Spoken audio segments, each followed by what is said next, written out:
Thank you, Ravi, for that kind introduction, but thank you also for this opportunity to visit this historic university, and it's been a wonderful 2.5 months that I've spent here, extremely productive and greatly enjoyable. I think it is fitting that the thunder is raging outside while we talk about rape in India. Indeed, in the past few days, as I've been enjoying the sunshine in Göttingen, friends of mine have been in the jail in Calcutta for trying to protest against yet another horrific case of rape in a village in West Bengal. A young college girl returning home from college was waylaid, gang raped and murdered. As it often happens, the government does not want to recognize these things. They don't want to take any of it on board.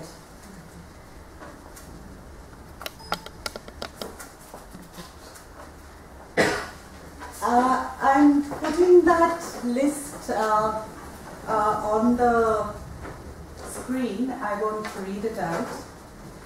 A list of this sort, very like it, was something I presented to a group of undergraduate women students in January 2013, when emotions were still running very high after the Delhi case. Most of the women reacted predictably with outrage and anger, but a few of them were angry at me. They were angry at me for inflicting what they perceived to be as a violence. To them, this list of statistics was itself a violence. Why should we hear this? What is the point, they said. I was a little taken aback. It seemed a rather stark contrast between the mobilization in major cities of India, led in so many cases by young women, by students, and certainly with a very high participation of young people in all our cities. Obviously, not all students were on the same page. In any case, we had been relatively much less mobilization in Calcutta during December and January. But these were young women who actively did not want to know. They did not want to confront the uncomfortable and inconvenient facts. This pushed me to ruminate a little about who participated in these protests and who did not. For feminists like me, who have struggled for 30 years to get bodies on the streets at demonstrations, and we consider ourselves lucky to get a few hundred, and we celebrated if the numbers went up to 1,000. It was that these demonstrations were exhilarating. Public mobilization for the first time really in India's history on a women's issue. And these were simultaneously many major cities of the country, not only Delhi. And with a large participation of men too, who had never in any significant numbers responded to feminist calls before. All these were unprecedented. The palpable public anger was an affirmation of our agenda. It was a bit disconcerting to see frenzied calls for hangings and castrations, even more worrying to see the language and politics of feminism being subverted on the streets, in the media, disheartening to have the bizarre and lunatic responses from a section of our political leaders. But above all this, we felt that the issue of sexual violence had entered the public agenda for the first time with an urgency. Some of these feelings were confirmed by the Verma Committee report. It must be the first time in India's history that a commission actually delivered a report in time and in a very brief 1 month. The report for the first time discarded the 19th century language enshrined in our legal juridical discourses, such as outraging modesty, indecent exposure, etc. to articulate a more contemporary language of the law. From the 19th century, for the first time, our legal language moved to the 21st. For this alone, and it has many other positives as well, the Verma Committee report has been hailed and deserves to be hailed as a Magna Carta of women's rights. All this happened very quickly, more quickly than anything usually moves in India. What, if anything, in all this burst of energy, anger, and enterprise did we lose? In this paper, I will discuss two issues. A great deal of the argumentation, anger of the 2 months of mobilization was against a perceived increase in incidences of rape. Delhi as the rape capital, a sense of insecurity, was at the heart of what most people said at that time in television, in studios, on the street, in drawing rooms, in tea addas, that there was an intolerable increase. A great deal of rhetoric was deployed to explain the popular mobilization as a response to this intolerable escalation of rape on the streets. I will ask how we know it has increased. Can we know if it has increased? And what it may mean to argue so strongly a case we all know we cannot prove. The second part of the paper will address the language of the law. Preceding the Delhi rape case for nearly 10 years, feminists have been in the process of drafting new legislation on rape. In the rush and the frenzy of these 2 months, much of it got left behind. We hope not irremediably, but just to take stock of where we are for the time being, what should be or could be the steps ahead. So first, why has rape increased? Let me reflect briefly on the question of the statistics that I began with.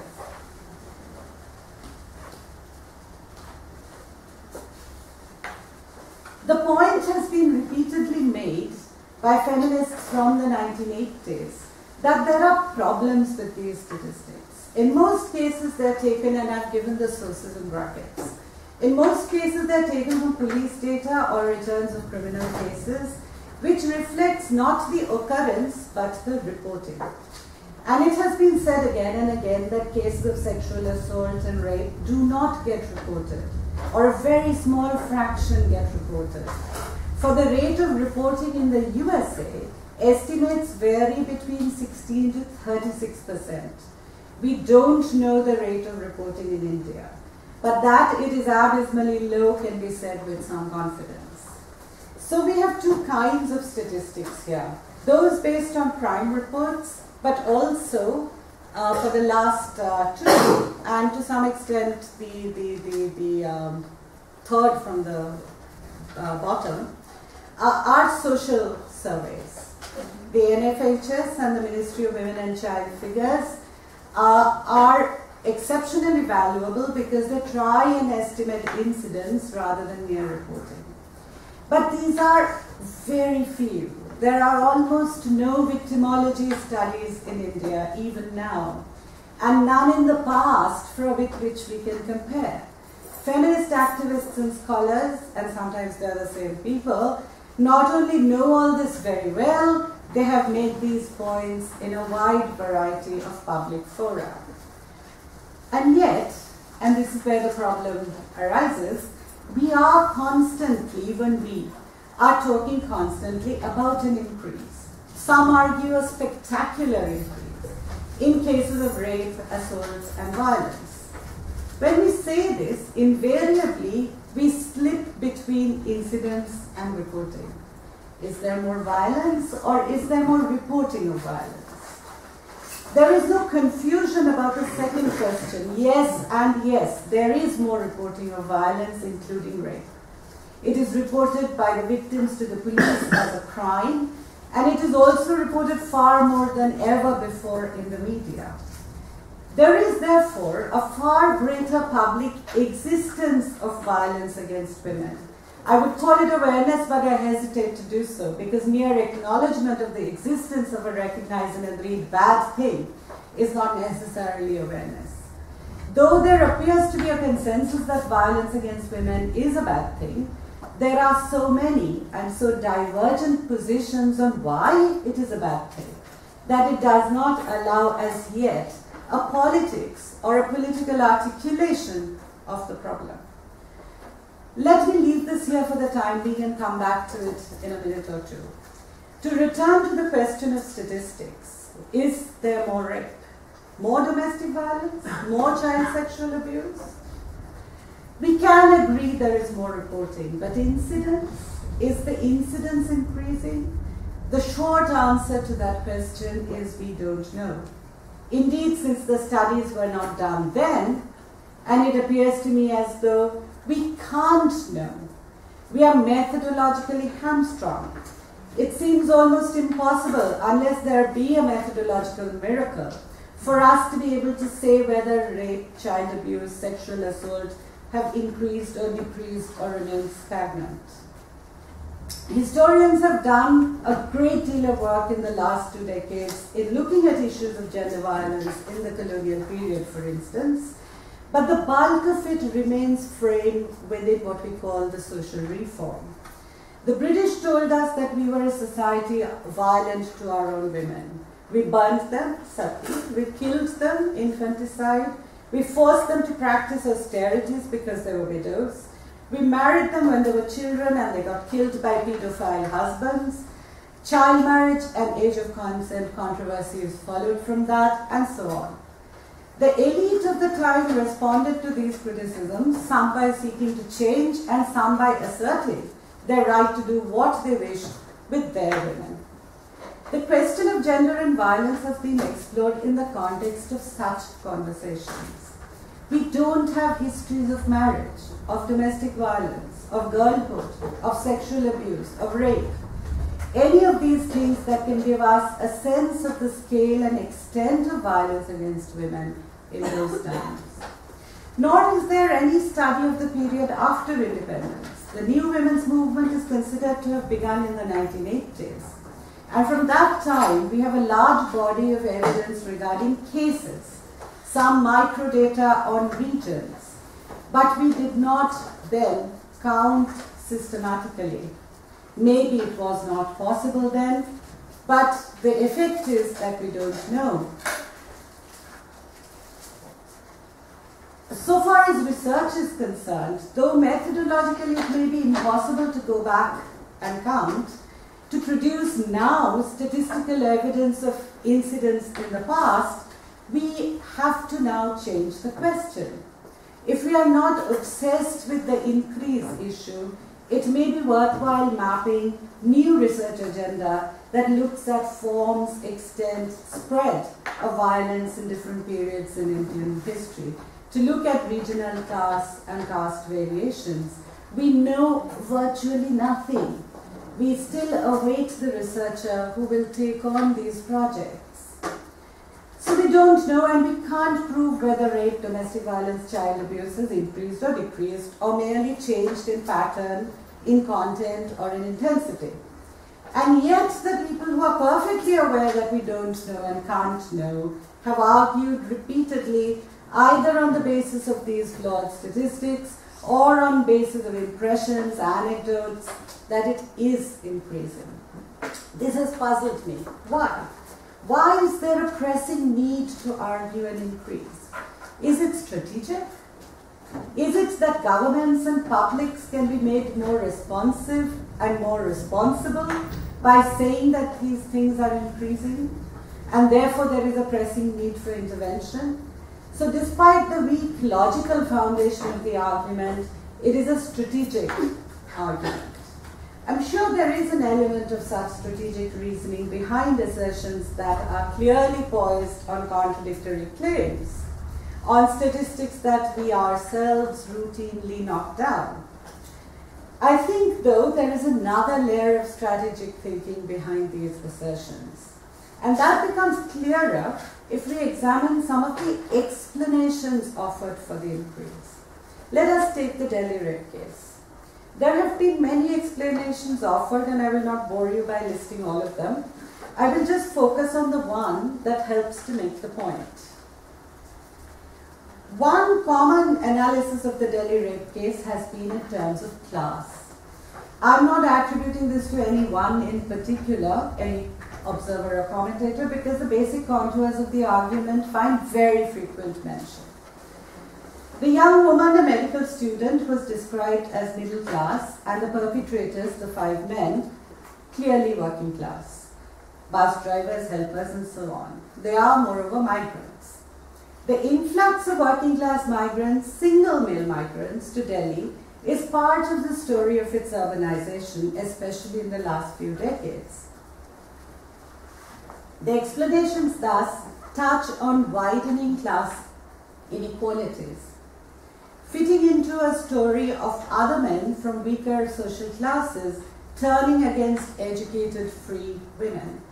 A patriarchal rage, but one across class lines.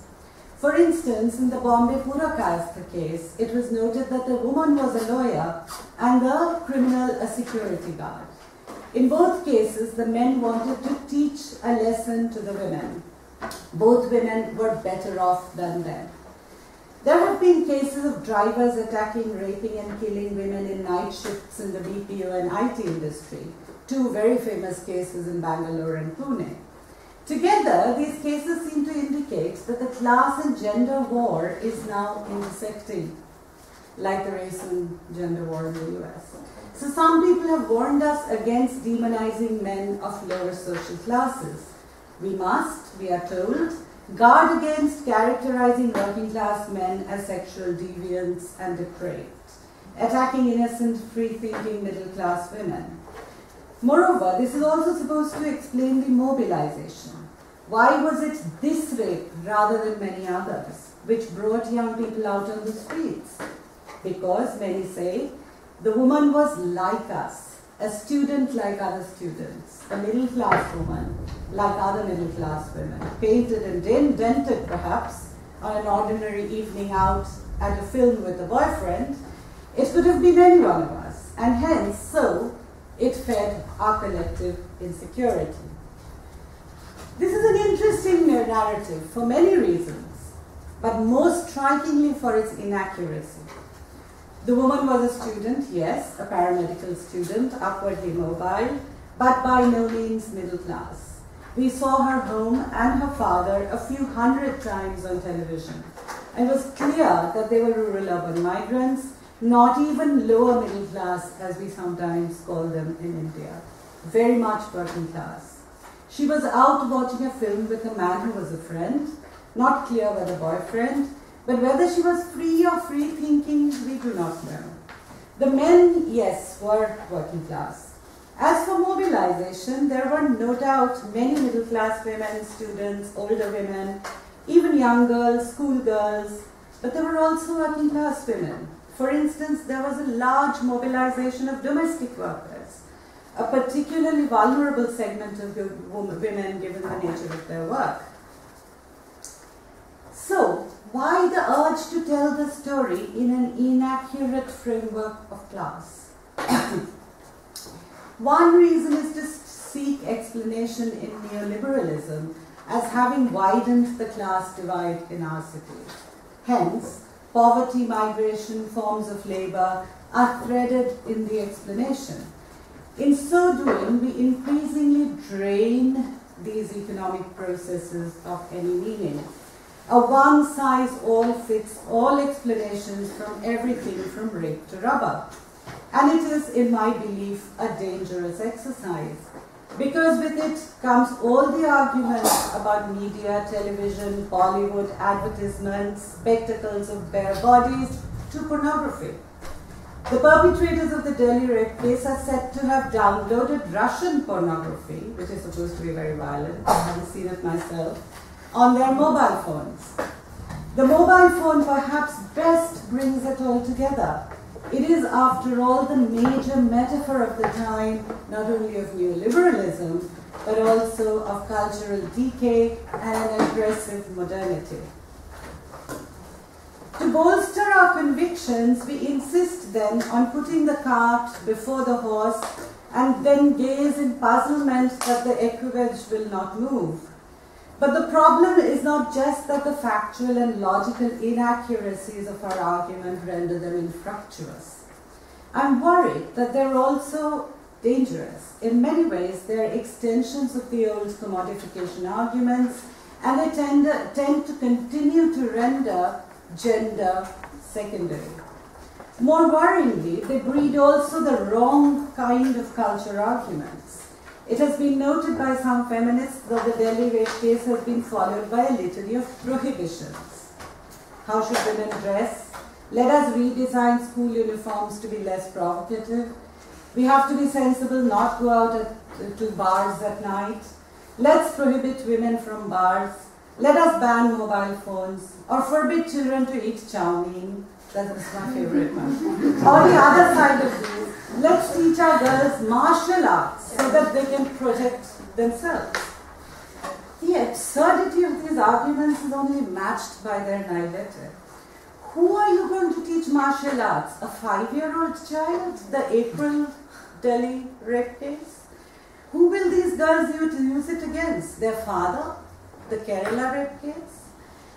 We have to confront the P word. We have to accept the misogyny that lies beneath violence against women. It is not liberalism or even neoliberalism, but also many other templates within which capitalism of this time or an earlier time wove itself. The kinds that tie caste to marriage in oppressive structures of dominance, that predicate social order on the control of women's bodies, that fuel child marriage, wife beating and murder, that push heroic men to cut off the wife's head because dinner is late, cut off the sister's head because she has been seen with a strange man. This was the case in West Bengal. Then there is witch killing, stripping and beating low-caste women, fathers killing daughters for marrying against their wishes, killing sons for the same reason, whole village or caste groups sanctioning murder against not only women but also young men who dare to marry within gotras or outside jatis, or love jihadis, or criminal gangs who recover girls from intercaste marriages. And this list could go on for a very long time. Sexual violence along the hierarchies of class and caste is, of course, structural.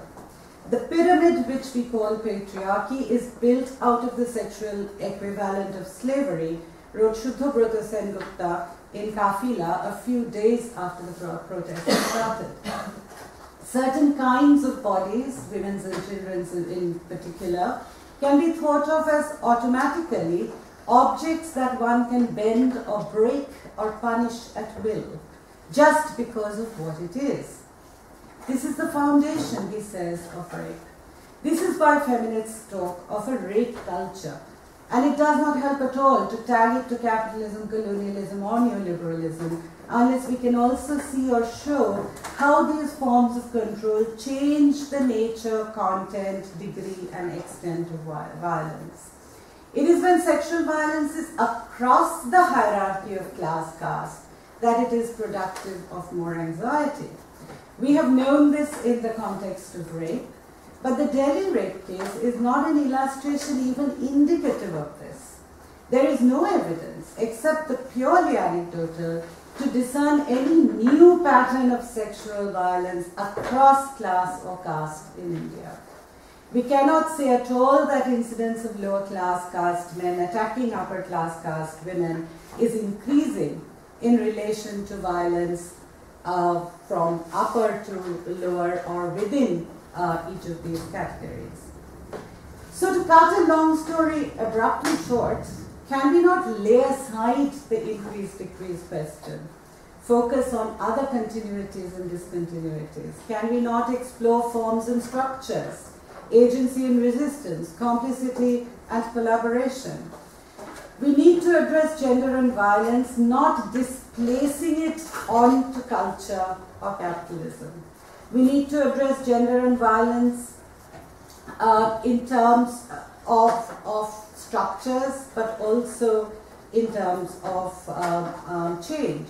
How do upper caste men rape lower caste women and simultaneously insist that she is untouchable? I cannot see, perhaps because I'm blind. How the actual rape of the woman in the Delhi rape case constitutes anything new at all. One of the most oft-repeated incidences of rape in Delhi is in moving vehicles.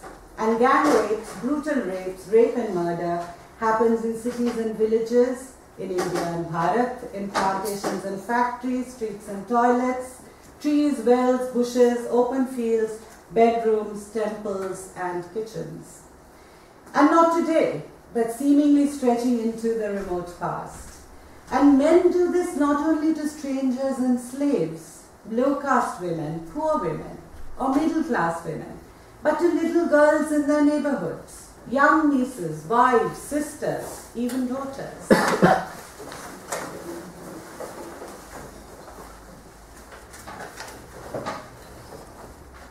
The second point I wish to make is about the reform of rape law. In the mid-1990s, there was some debate within feminist circles as to whether the term rape should be used at all, given its loaded connotation. Did it make more sense to resist the power of rape by denying it altogether? There were arguments about renaming it as assault, and some said sexual assault, some said only assault. Votaries pointed out that the origin of the word rape was in destruction or the forcible taking of property. The use of term rape, therefore, they argued, affirmed the notion of women as property, associating it with violation as well as violence. Others argued that the word rape needed to be retained precisely for the sense of violation experienced by victims. It is an old debate. Do we change law, nomenclature, or attitudes? Which comes first? Does change in law lead to change in attitude, or should it be the other way around? Can we change what rape means by not calling it rape? I'm not sure if someone took a decision on this. The debate kind of meandered for a few years, but generally speaking, this debate did have some effect. In many countries, rape laws did get renamed, did get extended to sexual assault, partly to broaden the scope of legislation rather than just to rename rape. Let me provide a brief background for those here who may not be familiar with the Indian context. The first major amendment to rape law was made in 1983 at the instance of the women's movement, which at first mobilized around the issue of a rape case. It was perhaps a moment very like today's. Two rape cases, Mathura and Ramiza B, had rocked a section of the academia and the media. An open letter against the release of accused policemen in the Mathura rape case is often cited as the momentous beginning of the new women's movement in India.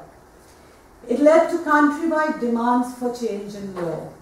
It was the period which has been called by Flavia Agnes as the golden age of pro-women legislation in India.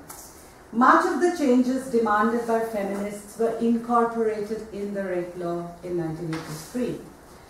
But it proved a double-edged sword. While many of the changes were soon found inadequate, many others actually proved unhelpful.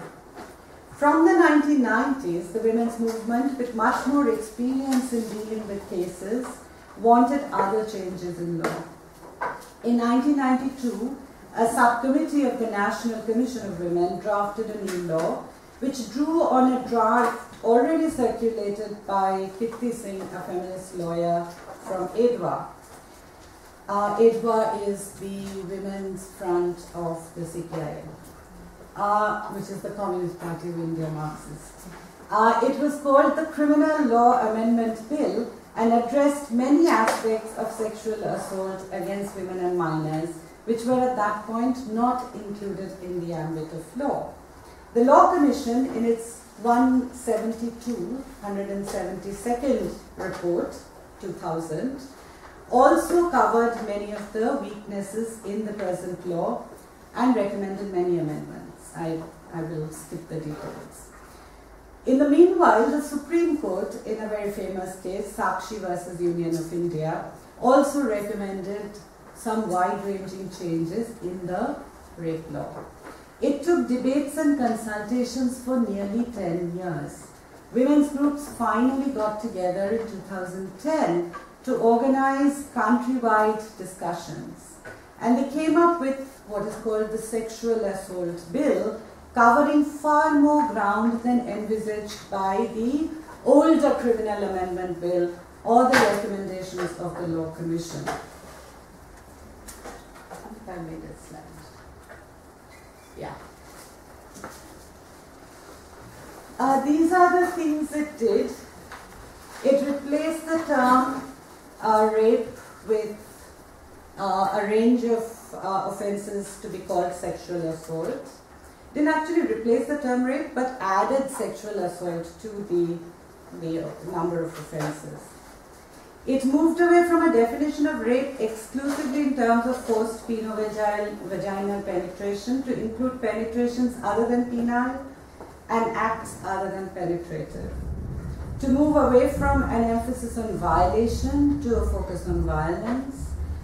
It sought to locate the offence within a broad framework of violation of bodily integrity, and also to recognize and address the fact that not only women are victims.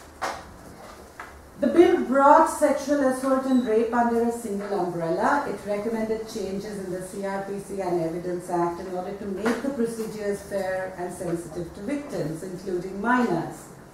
It sought to do away with the outdated language such as outraging the modesty of women and touching with the sexual purpose, etc., etc. A higher punishment was recommended for molestation of minors by people who may be de jure or de facto guardians. The bill recognized new categories of aggravated sexual assault in addition to the already existing ones.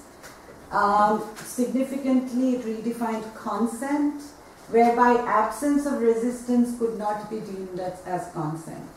Consent was to be construed as the unequivocal voluntary agreement by a person.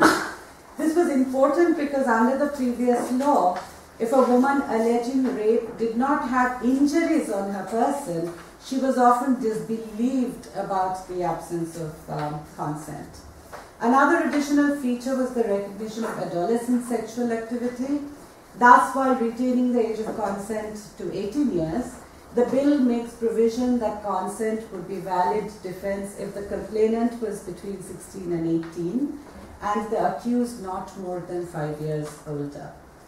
The bill also dealt with marital rape and proposed punishment for rape within marriage. It paid considerable attention also to child sexual abuse, though that was already covered under another act. These provisions reached consensus quite easily. This is consensus within the women's movement. But there was one major debate around this bill, the question of gender neutrality.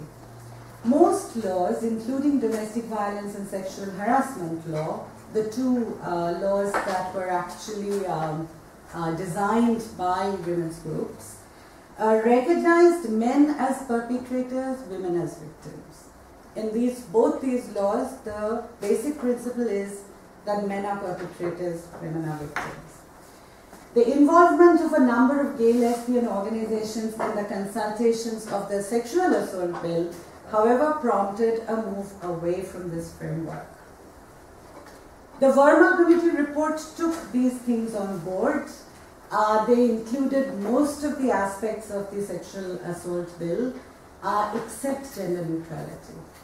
But the act that was passed very hurriedly in the Parliament on 2nd April 2013 considerably diluted much of the proposals, both of the sexual assault bill and of the Verma Committee report.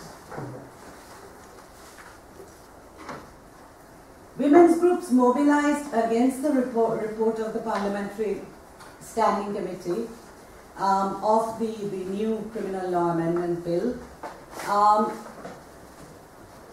because there was a proposal at that stage to make the law blanket gender neutral.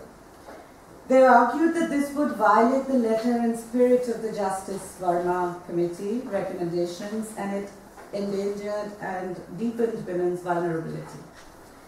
The women's movement insisted that the accused must be male. The victim can be men or women. The government wanted to make both gender neutral. And the women's movement argued that because of the deeply entrenched power inequalities between men and women in our society, this would be dangerous. Gender neutral provisions only strengthened the already powerful, silencing the real victims. The police and the legal system are part of this inequity and the bias against women, they argued, which is evident in the huge impunity for rape in our country. Recommending that these laws be gender neutral would make a mockery of this reality. If there were possibilities of counter complaints, gender neutrality of accused in sexual violence laws would have a chilling effect on women's ability to even file complaints. One major argument in favor of gender neutrality was to provide protection to boys. It was argued that children were already protected fully by gender neutral laws in the Protection of Children from Sexual Offences Act, already passed, and that the law could fix the perpetrator as male, but allow the victim to be female or other genders. These arguments did carry the day. In the end, we got a law which was not gender neutral on either side, but it retained the term rape, which women's movements did not want. And there were many other elements, the gaps in the law, new law, I've just put on the... Women's groups accepted these compromises, despite mounting a spirited attempt to have some of these issues addressed in the law, these issues.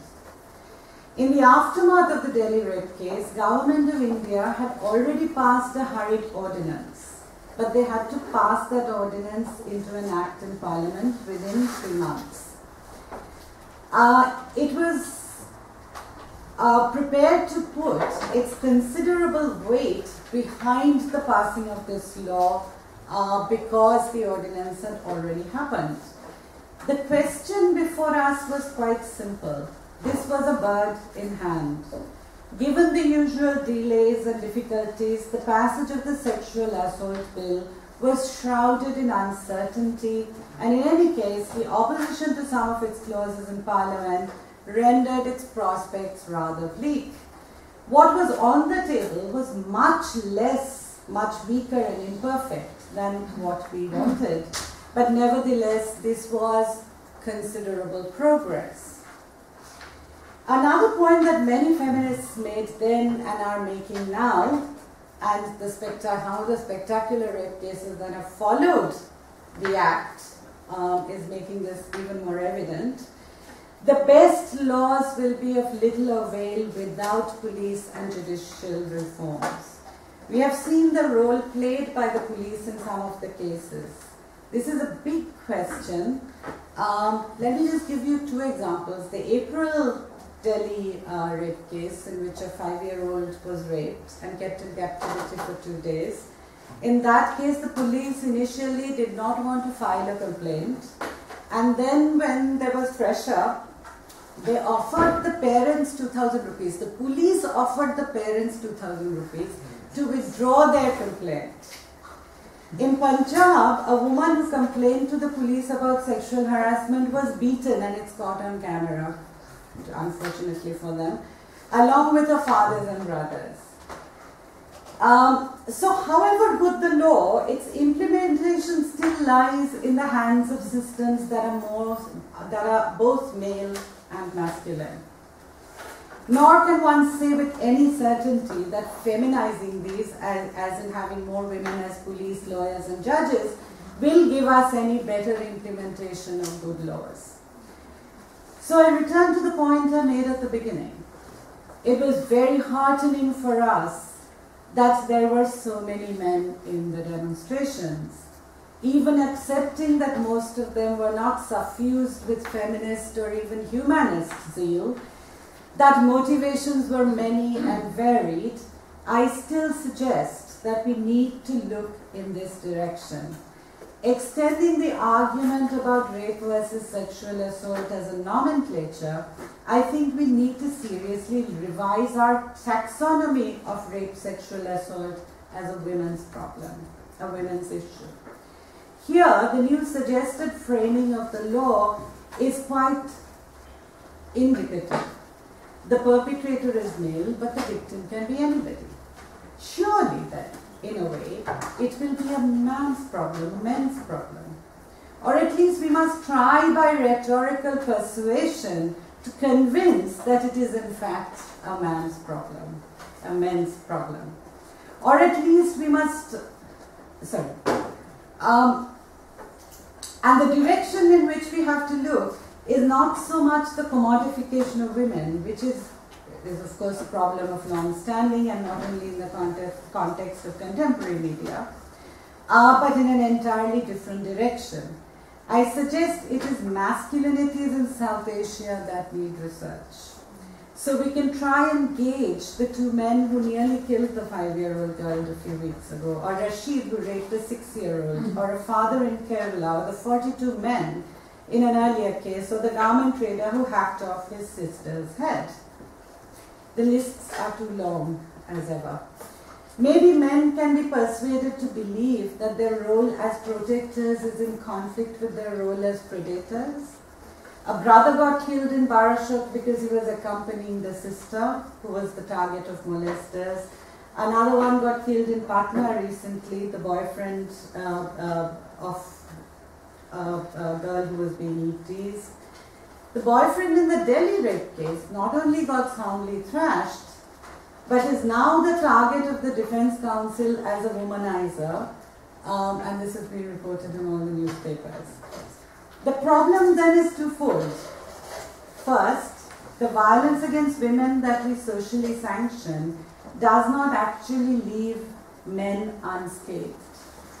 Men, some men at least, have to be persuaded that the benefits from the sexual contract, which made rape such an important instrument of controlling women, are outweighed by its costs, and for them too. I emphasize this because, and this is the second point, that in our context, perpetration of gender violence is not even abnormal. The perpetrators are not deranged or in syndromes of this and that. Many are not otherwise criminally inclined. Perfectly ordinary, otherwise decent, even nice men, honorable men, feel that it is perfectly okay to do these things. My last word, if indeed the protests in Delhi in the winter of 2012 were powered by women who feared, but for the grace of God there go I, did men think the same? Do men perceive kinship with perpetrators? Do they then hesitate over gestures and actions? Do they reflect on their masculinity? Why, in our culture, do men hate women so much? I leave you with this clutch of questions. I think perhaps there are many in this room who will have answers better than I do.